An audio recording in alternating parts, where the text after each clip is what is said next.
BJP Jammu Kashmir के सदर सत शर्मा और कायद हिज़्ब इख्तिलाफ सुनील शर्मा कुलगाम दहशतगर्दाना हमले में बच जाने वालों से मिलने बीबी कैंट आर्मी बेस अस्पताल पहुंचे और उनके साथ रविंद्र रायना, अल्ताफ ठाकुर और दीगर बीजेपी लीडरान भी हैं।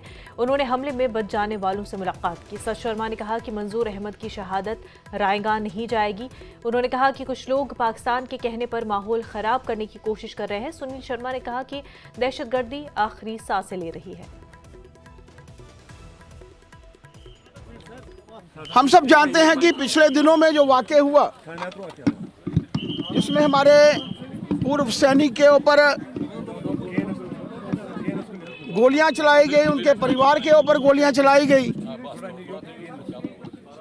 वो वीर हमारे बीच में नहीं है, उनकी शहादत हुई। उनके परिवार के कुछ लोग, उनकी धर्मपत्नी और उनकी भतीजी आज हॉस्पिटल में थे। पार्टी की तरफ से यह तय हुआ था कि हम लोग उनको भी मिलेंगे और उसके बाद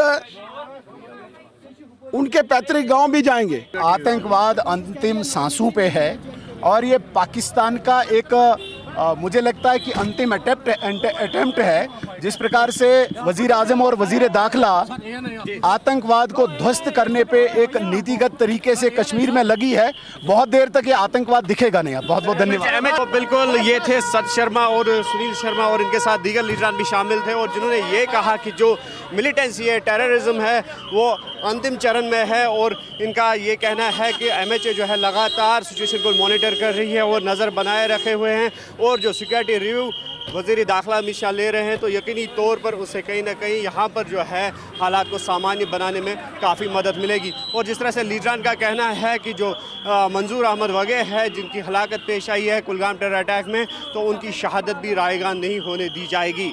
न्यूज़ 18 के लिए अयूब खान के साथ मुदस्सिर कादरी, श्रीनगर।